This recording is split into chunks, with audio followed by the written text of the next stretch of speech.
Hi, and welcome to Axel Bank Reports History and Today.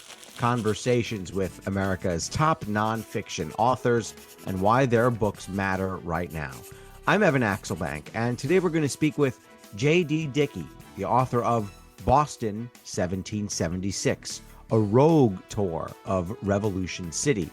He's written 5 books now and is a frequent public speaker. He was also on our show, episode number 84 in May of 2022, to discuss his book, Republic of Violence. JD, welcome back. Thank you. It's great to be here. Before we start our interview, I want to invite listeners to our Patreon page to ask for your support in keeping the show going. Go to patreon.com/AxelBankHistory. We will donate part of your contributions to a charity for children's literacy. And also, AxelBankHistory.com is designed by Nikki Rideout of Ellie Claire Designs. It has our most recent episodes, our featured episodes, and a link to our Patreon page. So check out Nikki's work when you get a chance. The wonderful thing, or one of the wonderful things about Boston, is that it has all the comforts of today's major cities. It has skyscrapers and public transit, awesome sports teams, great atmospheres around that, and of course, plenty of bars. But its connection to the past is alive and apparent, even if most of what was there is now gone. There's still Faneuil Hall, there are still churches, there are grave sites, and of course the harbor where there was the famous Tea Party. JD, have Boston's leaders always made sure to show off that history, or did regular people have to insist that it remain a feature?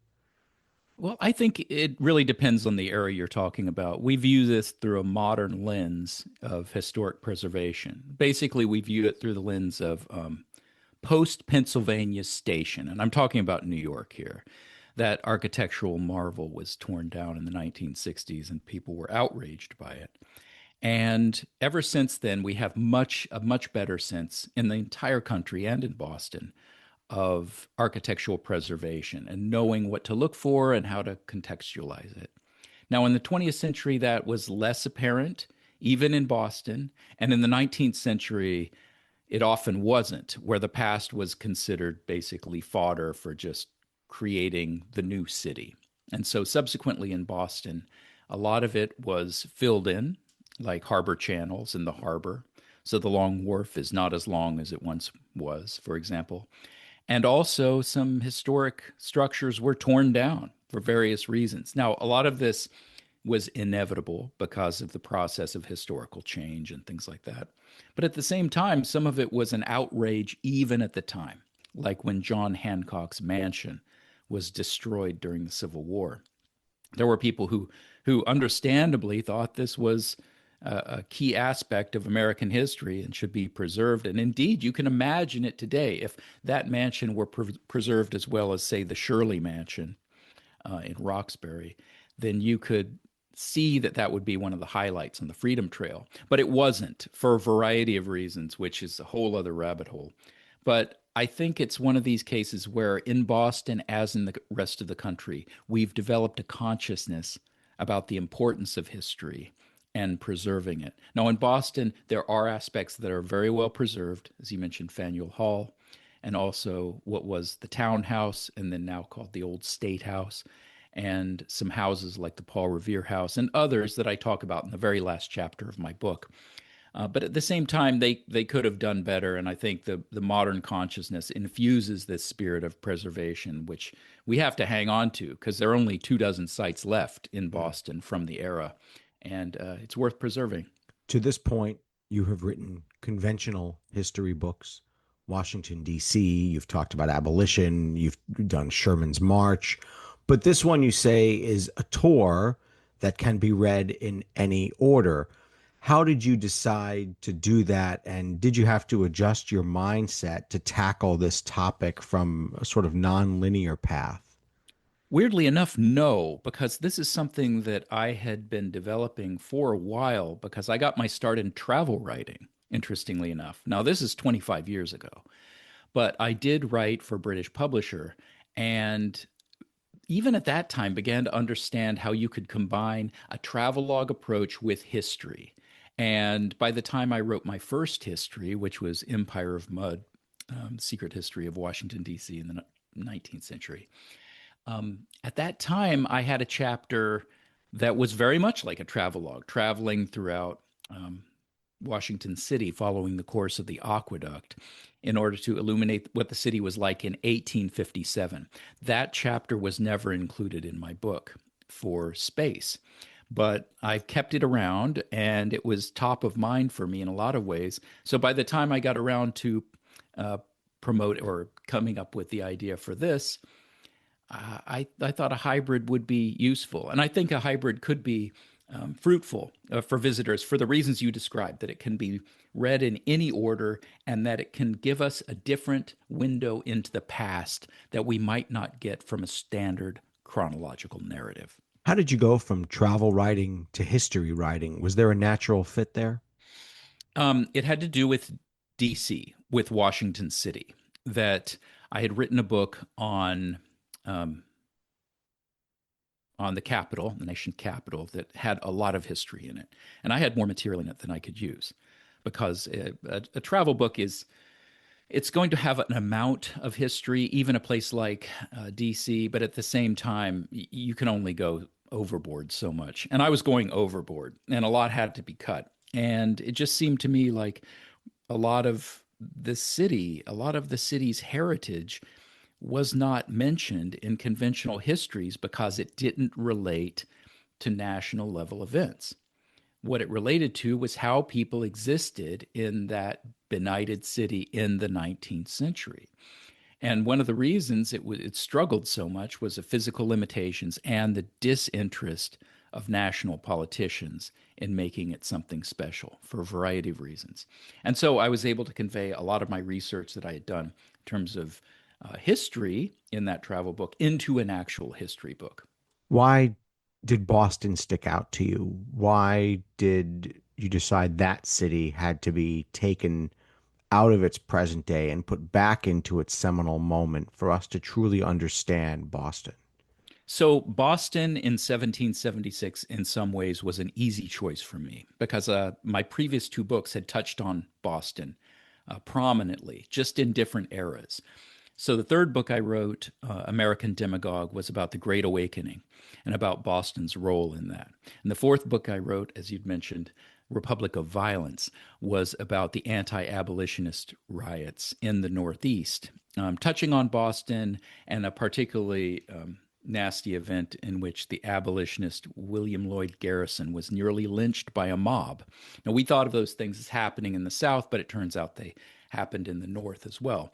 And so I had, developed a great deal of Boston research, and at the same time hadn't written about the Revolution, and at the same time had wanted to come up with a travelogue approach to history, and so combined all three in this book. It was kind of a happy accident and a good coincidence for several of my interests to come together. How well do you know Boston? You just told me you live on the West Coast before we started recording. Were you confident in your ability to put yourself and sort of immerse yourself in Boston to the point where you'd be able to show us literally street corner by street corner of what things were like 250 years ago?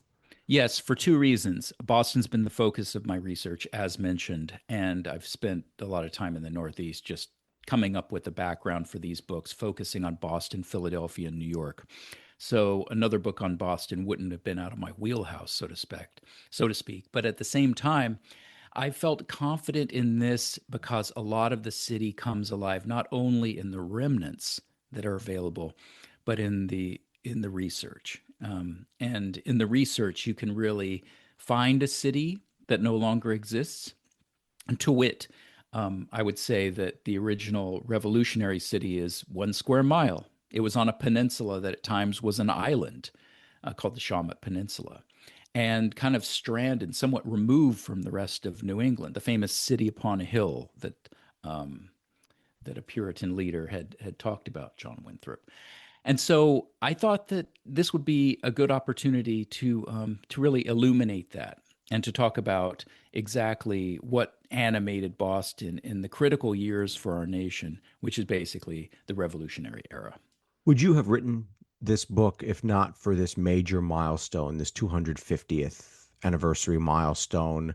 How much did that play into it? Did you look at this and say, this is a real marketing opportunity here as the country is going to be thinking about its origins? Or was this just, as you put it, a happy accident that you said, hey, I, excuse me, you said, hey, I can just write the book I was going to write and it'll conveniently come out at this important moment for us?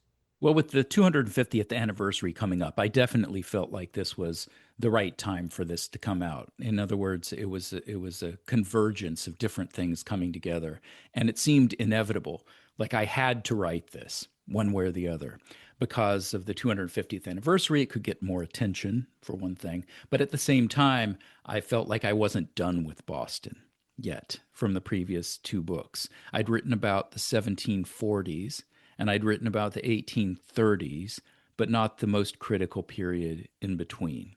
And so, with the quarter millennium anniversary coming up, I thought this was a perfect opportunity and a good test to be able to see if this kind of rogue tour approach could work. All right, so let's go back. Let's go back to Boston in the 1770s. One of the wonderful things about the city of today is how easy it is to get around. You can literally walk from Faneuil Hall to Fenway Park. I've done it. It's just super fun. It's just a great day.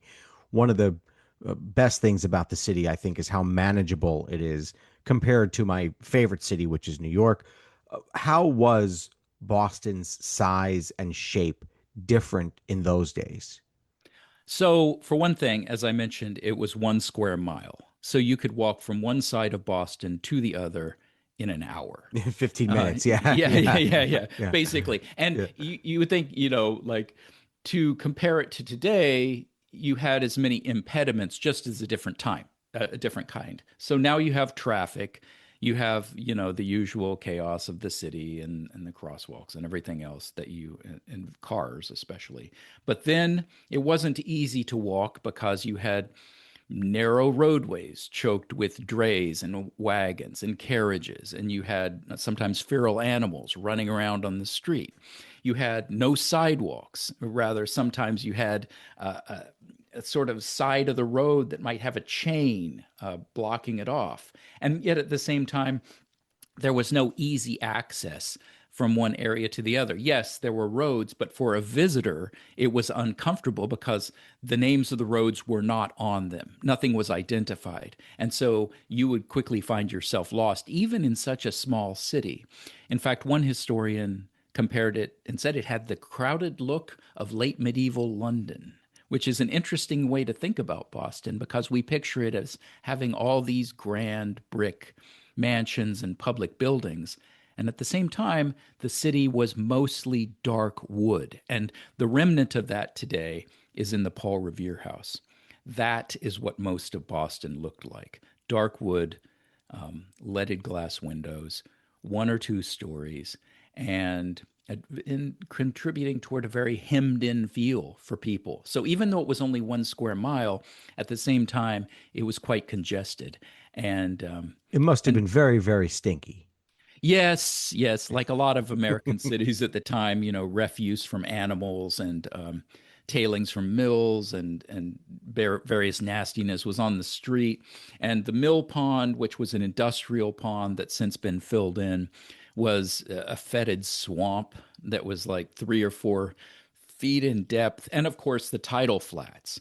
The tidal flats, especially seasonally, could get quite stinky, along with the town dock, which is another thing that had been filled in near Faneuil Hall, and that was kind of notoriously polluted, even though it was also a place where people fished and where oyster boats docked. So cross your fingers and hope you don't get sick if Yeah. you're. Boston was founded in 1630, so you're talking about 150 years or so, 140 years before the revolution started. And it was very different, as you write, in the 1630s versus the 1770s. What key events happened along the way that made it ripe to be the heart of the revolution? You kind of call it Boston's contentious spirit. How was that forged? So, the original Boston, of course, founded in 1630, was a theocracy designed as such by Puritan leaders. And It I mean, that's the evolved. opposite then of what the revolution is essentially stood Exactly, for. Yeah. very much so. So we have a city that throughout the 1600s was a place that was very much in the control of the Congregationalist Church. And that began to change. The revolutionary spirit began to get its hooks in 1689, which I believe was the year of the deposition of the royal governor Edmund Andros. There was an uprising against him and what they perceived to be his tyrannical rule. And the public formed a mob and chased him down and arrested him. And eventually he was shipped back to Britain.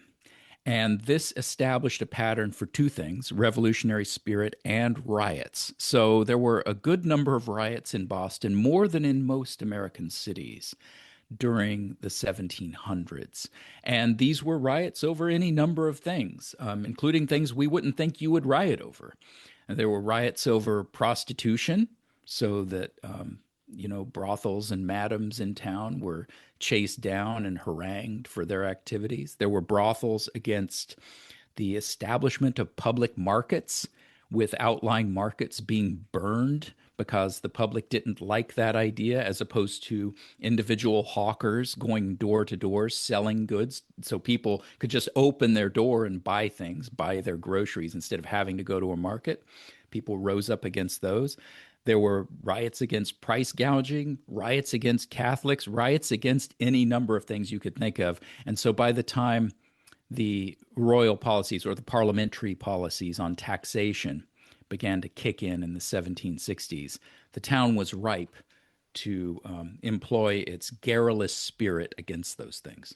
How did the economy impact the proclivity towards a push for a great change? What was happening economically in Boston? So Boston's economy was notoriously dismal in the 1750s and 1760s. And this was a city that in the 1730s had been, I believe it was the most populous in America at that point, or second at least, and then had experienced a long, slow decline because of the demise of the shipbuilding industry to a large degree, and also the devastation later on of the 7 Years' War, the French and Indian War, in which a lot of Boston's men were employed as soldiers, and a number of whom had died, and also the difficulty in a lot of Boston's industries in trying to compete with other American cities like Philadelphia and New York.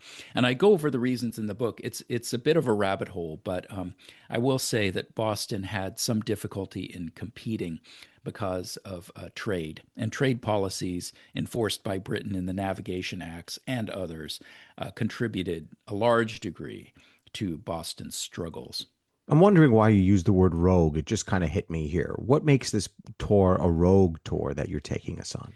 Because I'm not just showing people the houses of statesmen, assembly halls, and other, noble places that have survived the years.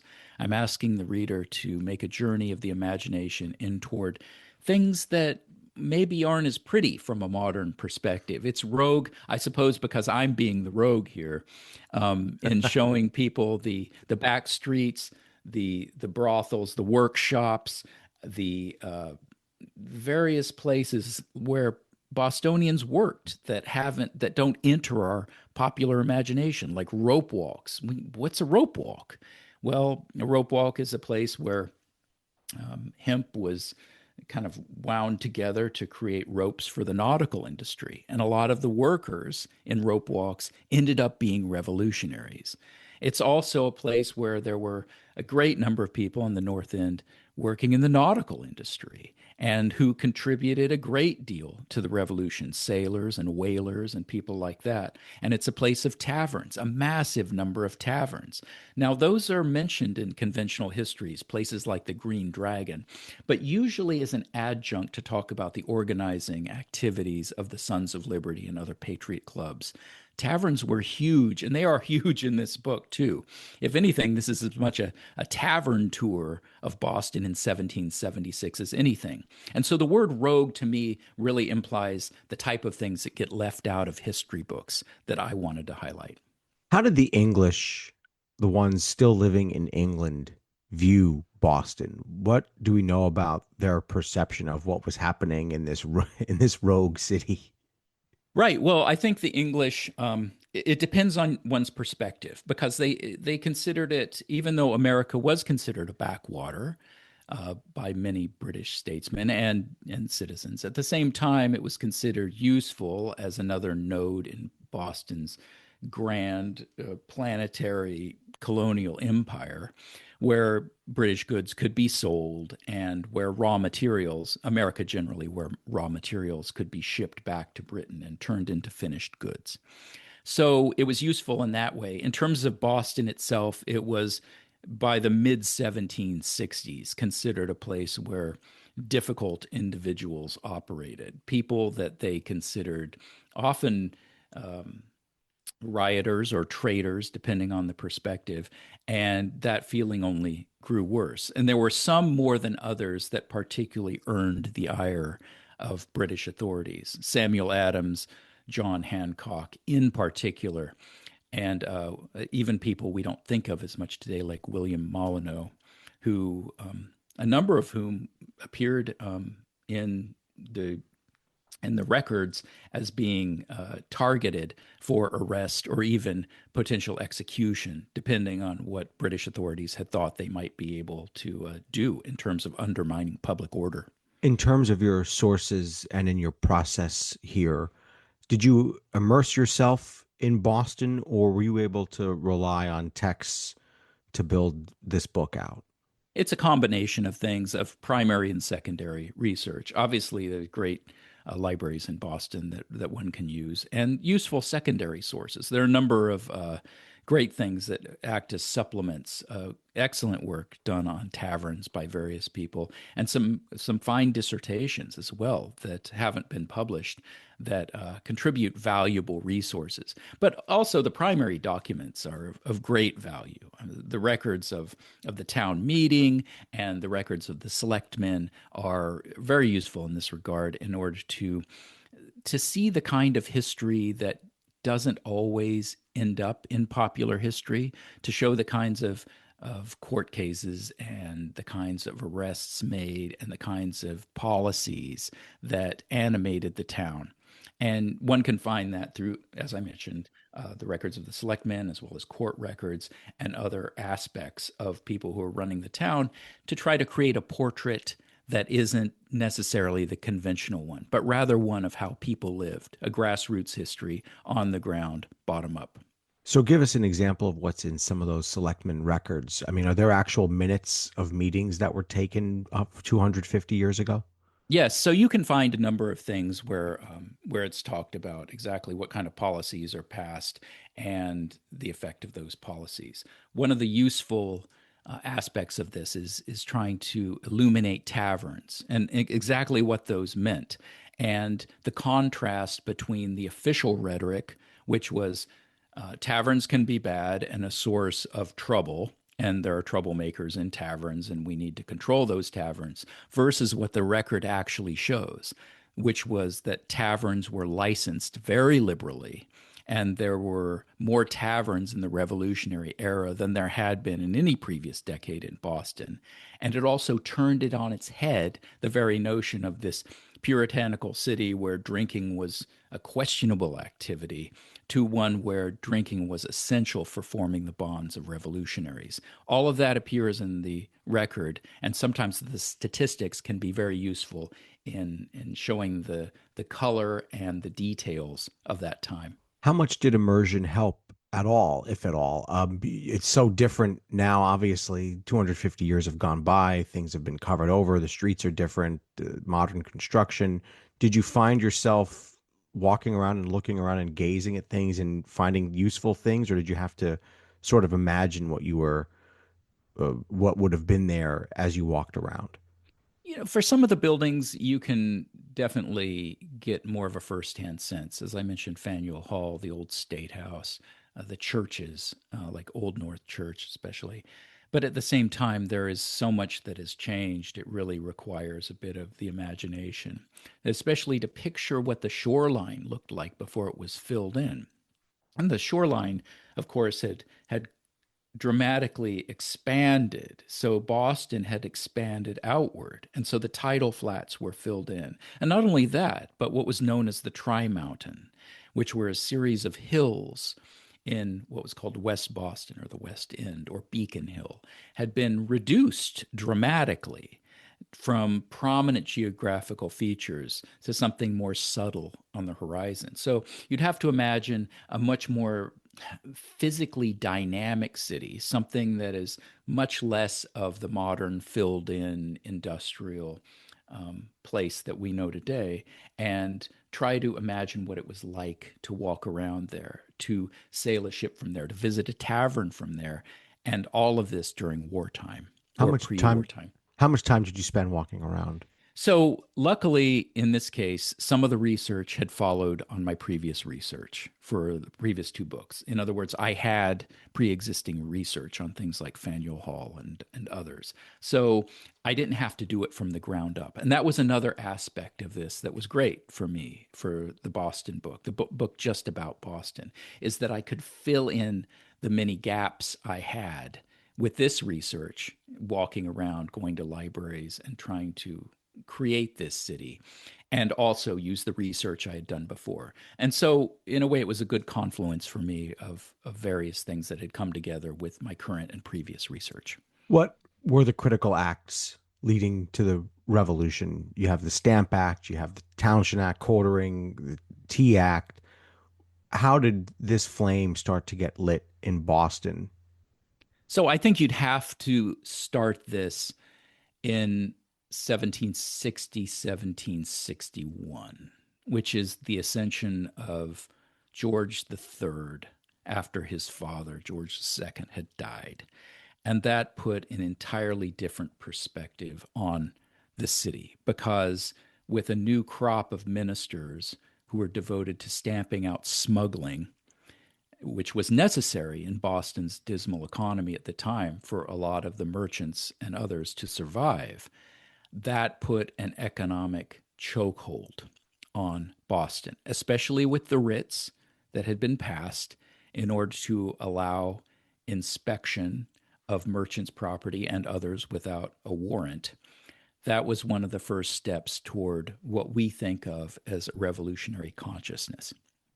And the person behind that was James Otis Jr., something of a forgotten founding father today, and one of the people who witnessed Otis in action in the Superior Court of Judicature was John Adams. And so, in that, you have the seed of what would become a great revolutionary movement because of the outrage at the time of these writs served against merchants, and also this feeling that Boston, because of these acts against smuggling, was being punished unfairly at the expense of other American cities. So that I think began the ball rolling. And then by the time you get to the Stamp Act riots and that sort of thing in 1765 and the other familiar events that follow, it was perhaps somewhat inevitable that Boston was going to be in a revolutionary mood. All right, so take us there. If we were coming from out of town, where would we be likely to have entered Boston in 1776, and what would we have seen when we got there? So it's a perilous journey into Boston, and I begin this, Even to this but day, yeah. indeed, indeed. So at the time, you could go by way of the Neck, which is the land bridge, the causeway that enters into Boston from the south, and it was along Orange Street, roughly follows Washington today.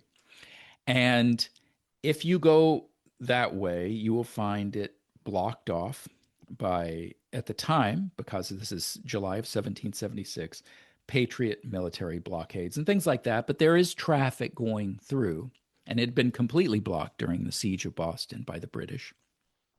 Or you can go by ship. Now, it's not as simple as you might think to go by ship to find a berth on a schooner or a sloop. Rather, what you would have to do is probably join a crew or find another means of booking passage from another American port. And so you find yourself on board and you're going to debark at the Long Wharf after finding your way past the various islands. Massachusetts Bay and Boston Harbor.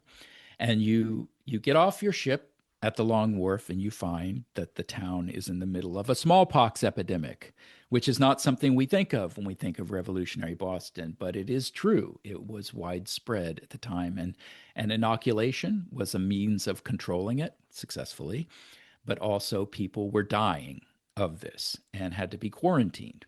But let's say you don't have the disease and you're not on a ship with others who have the disease. Well, you also have to look right, because if you look poor or that you don't have enough money to support yourself in the city, you can be officially warned from a man called a warner that you have 21 days to leave. So, welcome to Boston. You need to leave because you look like you don't belong here. And usually that was designed to reduce the numbers of the poor who would come to Boston for public relief. And it's a fairly generous system of public relief for the time. And to keep you out of the almshouse, which is the place where the moral poor go, as opposed to the immoral poor. They get to go to the workhouse and to pick oakum, which is a dreadful procedure. Anyway, so the point is, your welcome might not be as conventional as you think. And that is your way into Boston. And that's where we begin the book. So there's like a literally like a welcoming committee that is sorting people out as they get there. Yes, it's more random than that. It's usually one or two men strolling about the town looking for people who seem suspicious or who look like they don't have enough money or who are unfamiliar looking and look like they don't belong there. And because it is a smallish town, the population peak was around 15,000. But at the time of the revolution, it's just a couple thousand, 2 to 3,000. And so people knew who the strangers were. So it wasn't that hard to pick somebody out and say, oh, this person looks like he doesn't belong here. Your book is organized in three different sections. The first section has the North End, it has official Boston, and it has the town center.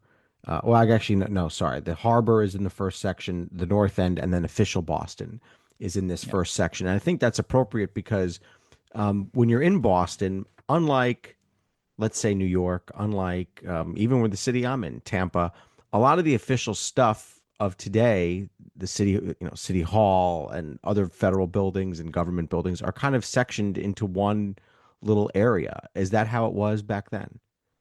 Yes, I would. I mean, it's difficult to exactly put a finger on it, but if you think about the nodes of power in Boston in 1776, you'd have to say Faneuil Hall for certain. You'd have to say the townhouse, even though that had been vacated at the time, and the old province house, which was where the royal governors lived. And so that was those three things were the nexus, and they were close to each other, as you mentioned. But I don't know that it would be a cluster, not like a tight cluster today, like City Hall, for example, the brutalist City Hall, of course, that replaced a large chunk of Boston. With that awful giant open space Yeah, with skateboarding exactly. and stuff. Yeah. The Inhuman Plaza, right? Yes. So um, that sort of consolidation in terms of a great mass would have been foreign to people at the time. So it was basically those three structures, but a lot of informal places of power. Clearly, having town meetings in churches that could accommodate up to 5 or 6 thousand people made those a center of power as well. Not that the church leaders were necessarily powerful, although some were. At the same time, you could have power distributed in different places. So the official centers of power, as I mentioned, were those, but the unofficial were spread throughout town. It might be a church where people gathered. It might be a rope walk that was a center of revolutionary activity, like in Gray's and McNeil's rope walks on the South End. Or it might be another place entirely, like the docks. It all depends on the definition of power. And I try to examine where that power did come from in this book, talking about not only the official centers, but the grassroots centers where people organized. Your next section has Boston Common in it, which is just a wonderful little place. And you can walk around, and it's a very mini Central Park. And it's kind of I've sat there and read before. I mean, it's really just a wonderful asset that every city should try to emulate in some way. I guess buildings be darned. You've got to find a way, I guess, to squeeze in some grass these days. But Boston does it beautifully. Would we have seen Boston Common as it is today if we were there in 1776? Is that what it looked like back then? No. Boston Common has been expanded significantly. Back then, it was known as the Common. Half of it was underwater during tidal events, for one thing, and it was marshy on the western side of it. The other half had been encamped by British troops who had just departed in March of 1776. So, you have wagon ruts and with the remains of tents and things like that. And the ground had been sodden and tormented for various reasons. It's subject to bombardment as well during the siege of Boston. And some of the trees had been cut down that had lined it, but some still exist, it's true, at the time. And the park was used for a number of functions, not only as a park, but a parade ground. At one time, an execution site, amazingly enough, and for other purposes. So the Common existed in a place in Boston where the town's different needs converged. And so north of there were a string of the mansions of the wealthy, including Hancock's mansion, the mansion of Edward Bromfield, James Bowdoin, John Copley, the famous painter. And at the same time, on also bordering the Common, were the almshouse and the workhouse and the bridewell, which is prison, and the granary. So you had these places that were designed for the poor as well as the ultra wealthy, and then the common, the public space in the middle of it. So you could really see Boston coming together in the different classes and the different aspects of the city all at once. It's kind of cool. I'm looking at a map right now of Boston. I just pulled it up while we're sitting here, and it's very cool because the Common really is sort of where all these neighborhoods meet. You have the State House to the north, Com Ave comes from the west, and then Southie's kind of sweeping in from the south, and then of course you have Faneuil Hall to the, I guess that's to the east. So it's really just a cool little sort of nerve center of the city, and I love how it's just so quiet there. You can actually get some relief. Yeah, it's great. I mean, it's clearly one of the urban highlights of the country, along with other places like Central Park and some of the famous parks that we have. And yet it's a development because it's always in process. And you saw the beginning of the process in the 1600s and the 1700s, and eventually the 19th century, I think, really gives us the idea of what an urban park is, not just in Boston, but in elsewhere, as we begin to go down this path where parks evolve as we think of them today out of multifunctional places like Boston Common, or in some cases, out of cemeteries where people would go to vacation, which is very interesting. And I don't want to go down that avenue because that's a whole other subject Yeah. entirely. But parks develop like any other place, and that's also true of Boston Common. One of the features of the South End is Massachusetts Ave. It's one of these days, it's one of the most beautiful areas in the whole country. I mean, certainly if you're looking to buy an expensive brownstone or live in an expensive place, Mass Ave would be one of the places you would do it if you had your choice, because it's just so charming and so wonderful to spend some time there. What was it like back in 1776? Was it as charming? I Right. bet it wasn't. Right. So what might be called South Boston, South End, somewhat different back then. You had the South End, which is below the town center, of course. It's generally a bucolic area in places, and there are mansions. There are also distilleries on the wharves, and there are rope walks. And there's a lot of revolutionary activity because that's where the Liberty Tree was. And the Liberty Tree was an organizing center for patriot action and often for riots as well. And so all of that existed just above the causeway along Orange Street that leads us down to Roxbury. And the causeway's a mile long. Now, beyond that, there are tidal flats, and all of that would ultimately be filled in, become something we now call South Boston, or an approximation of some of those neighborhoods. But at the time, it wasn't anything like we think of today. Obviously, because of the modern city and the way the city has been filled in and gone from 1 square mile to 48 square miles, and so South Boston would have been the South End, and it was obviously much smaller than today.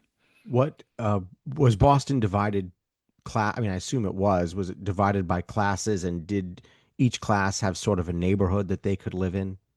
Well, you think the working class, for one thing, because it was a very working class city, would have been found everywhere, but particularly in some neighborhoods more than the other. Like in the North End, for example, which is heavily involved in the maritime industry, and heavily working class. That's where a lot of these taverns were, um, forming revolutionary activities, like the Green Dragon on the border of it, but the Salutation Inn as well, and several other key taverns. And then on the South End, also working class, but middle class and wealthy, so somewhat split. You had the city, that part of the city was developed, as I mentioned. And then the town center, obviously, the keys to the royal bureaucracy and others were a mix of people. And then West Boston, or the West End, where you had a number of rope walks and copper works and industrial facilities and aspects of the town that needed to go somewhere else than in the major populated areas. And so it was a place that had different classes living in different neighborhoods, and as well as races. But I wouldn't say that it was segregated in the way we think of in a post-Civil War city or a 20th century city. It's not as if black people lived here, white people lived here, the poor and the working class lived here, and the wealthy lived here. As I had mentioned, around the common, you had a string of mansions not far away from the almshouse and the workhouse. And that would really give you a sense of just how integrated it could be, almost in the sense of micro areas where different classes kind of pressed up against each other rather than large geographical divisions. At what point does Boston pride start to develop? Obviously, their sports teams are a big part of that in these days, but there is a real sense when you talk to a Bostonian that they just love where they came from and that everybody there loves where they came from, that they all share that one trait. Where and when did that trait develop, and can we find it during that revolutionary spirit?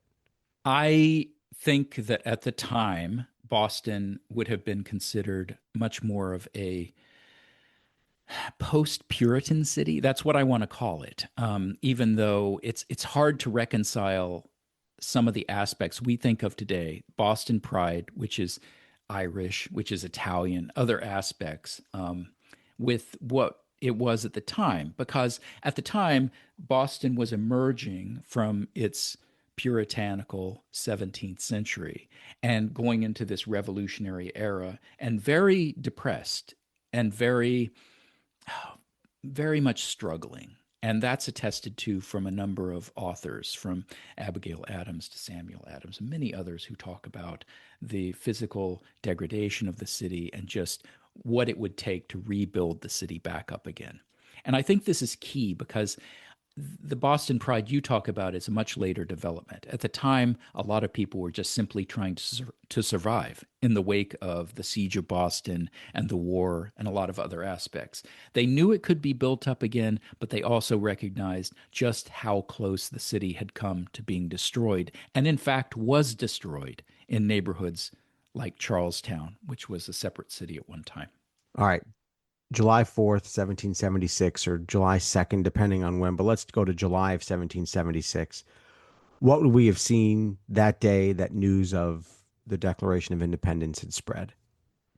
It wouldn't have been then. It would have been 2 weeks later, in mid July, I believe July 18th, when the proclamation was read out at the balcony of the townhouse, which was the seat of the General Court and the Superior Court, and where the royal governor had kept his quarters. And so it was read out to the population below on King Street, and people were very excited, obviously. So excited that they found all the king's emblems they could find, the lion and the unicorn, ripped them off buildings, ripped them off taverns, and burned them in the street, and basically stripped the royal insignias wherever they could find them throughout town. And the feeling was one of joy and also some degree of trepidation because a war was already going on at that time. So it was like a happy moment during an otherwise difficult period. When it comes to the way the revolution is remembered there, how successful do you think the city has been in keeping that spirit of 1776 alive?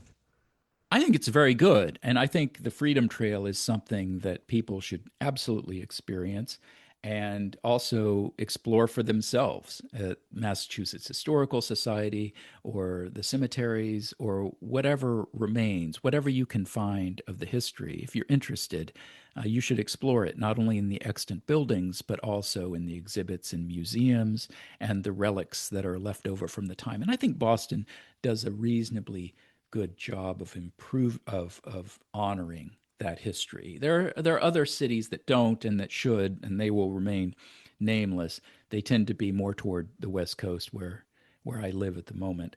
But I think Boston has done a reasonably good job of that. What advice do you have for those who visit Boston today?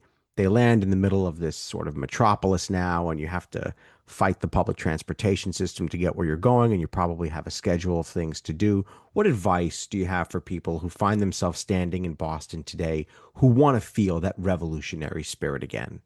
Well, it's hard amid the welter of chaos that you mentioned, the traffic and the cars and the hubbub of people in a place that is much greater and huger than anything the revolutionaries could have imagined. So you'll have to take time, and that means having enough time to let your imagination do its work by going to a place like the old State House, like Faneuil Hall, like Old North Church, or various other places, Old South Meeting House, where you can imbibe from the history in a quieter place. Now, there are tourists everywhere, of course, but at the same time, if you can kind of isolate yourself, you begin to get a sense of what the place was like. But you do have to do a bit of work on your own because sometimes it's hard to find that in the bustling modern city.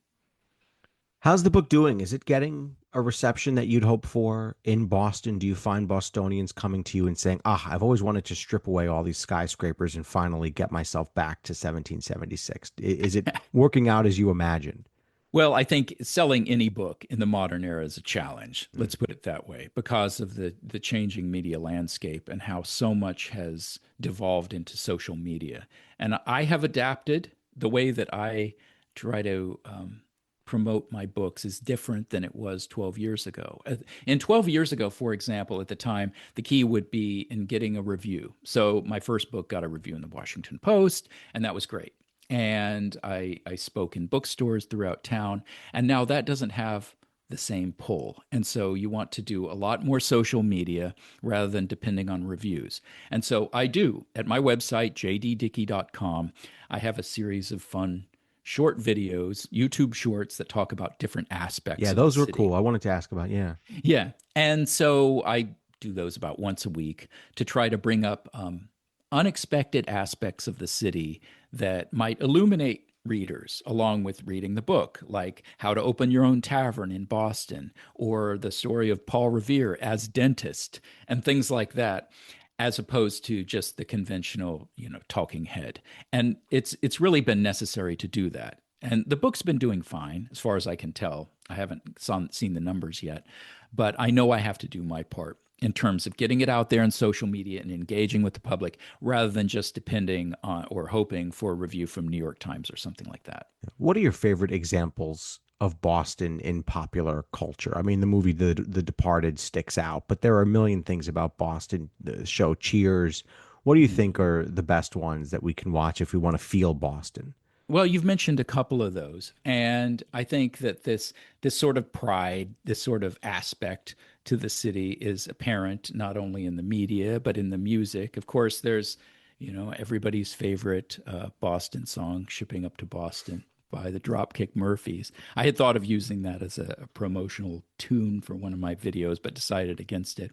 And then there are other aspects that I think really show the city in all of its glory. And you had mentioned the sports teams. That's the easiest way to get into it because Boston's fans are fiercely loyal to the city. And the media, I think, also supports that. Watching the movies you mentioned, going back to seeing Cheers, and all of that stuff, I think is really useful. But I think it's also useful to go back to the history and to try to reconcile the two. That's not always the easiest thing, but I think it's worth doing.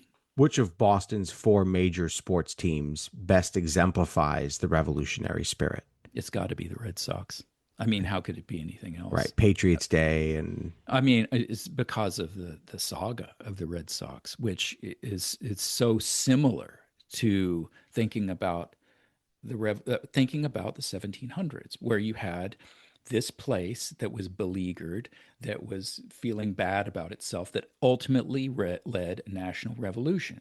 In the same way, with the Red Sox having the dreaded curse, the curse that had lasted so long, and perhaps at its worst in 1986.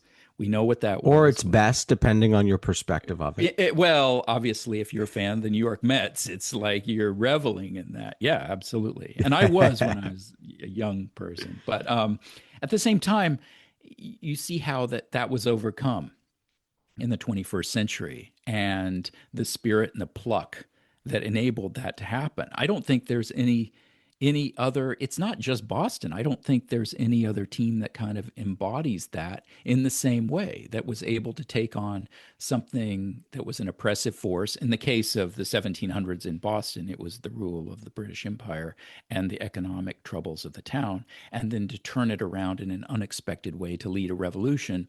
And then I'm making a very rough parallel here, but at the same time, with the Boston Red Sox being able to overcome their history and to win multiple World Series to the degree that we don't think about the curse anymore. I don't think the average young sports fan thinks about the Oh, curse I know anymore. they don't. They have no Yeah, perspective of how right. fortunate they've been. Exactly. So they're just reveling in it. I And wound up with a best friend in Ithaca and several of best friends and boy, they won and won and won and the 80 years, 90 years of losing seemed to disappear. yeah, it's amazing. It's success will do that, right? What's your singular favorite spot in the city of Boston? Well, the common is probably it. I mean, how could it be anything else? I'm a fan of parks, and those are the places I gravitate to, parks and gardens.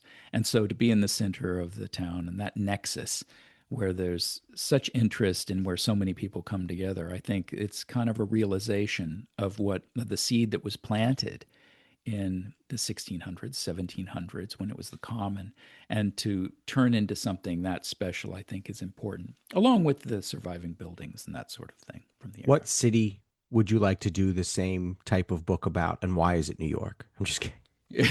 Well, I mean, the thing about New York is it would be a serious undertaking, depending on what it was. Now, you could go back to New Amsterdam and try to get a sense of that, but I think that's the kind of research project that's already being done by people like Russell Shorto. It was his book on We what was had it him on called? the show. Yeah, we Yeah, had him. what was the name? The island at the center of the world, or something like that. Fine book. And so I think that ground has been covered to some Hmm. degree, but I probably have to advance into the Gilded Age or around mid 19th century. That's where I feel pretty comfortable, and I think you could do some interesting books on the West Coast, maybe Oregon Trail, maybe Gold Rush, California. These are just things that come to mind. I haven't settled on anything. Your book dedication is to Andrew Rosenberg. Who is Andrew Rosenberg and So why? thank you for asking me about that. It's good to talk about him. I have not been in contact with him in several years, though he is a Facebook friend. And so he is the first editor that helped me found my voice. He's the first editor I had that really improved me as a writer. And this was when I was writing travel books. And it was better than any teacher I ever had. And so I probably wouldn't be here, at least writing as cogently as I hope I do today, without his advice and without his steering of my writing. And Huh. so it's long overdue. Probably the first book should have been dedicated to him, but the fifth is fine. I don't think he'll mind if he finds out. All right. Here's to you, Andrew Rosenberg.